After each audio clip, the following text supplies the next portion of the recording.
अस्सलाम वालेकुम वरहमतुल्लाहि वबरकातुहू।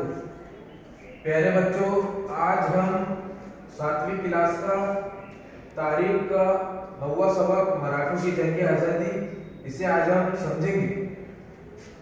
प्यारे बच्चों, शिवाजी महाराज की इंतकाल के बाद मराठों ने छत्रपति शिवाजी संभाजी महाराज, छत्रपति राजाराम महाराज और महारानी ताराबाई की क़यादत में स्वराज का तहफ़्फ़ुज़ के लिए मुगलों से जबरदस्त लड़ाई लड़ी। 27 वर्षों की इस तवील लड़ाई को मराठों की जंग आज़ादी कहा जाता है। ये जंग आज़ादी भारत की तारीख का एक वलवला अंगेज और रोशन अहद है। शिवाजी महाराज के बाद इनके बेटे छत्रपति संभाजी महाराज तख्त नशीन हुए। उस वक्त मराठों से मुगलों की लड़ाई जारी थी। शहंशाह और औरंगजेब के बेटे शहजादा अकबर ने अपने वालिद के खिलाफ बगावत कर दी।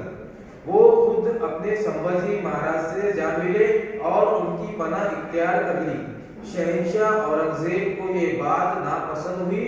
उन्होंने मराठों और अपने बेटे को सबक सिखाने के लिए खुद जुनूबी भारत में कयाम किया। पुर्तगालियों को भी उन्होंने अपने साथ मराठों के खिलाफ शरीक कर लिया। प्यारे बच्चों, इसके आगे का इंशाअल्लाह हम नेक्स्ट पीरियड में देखेंगे।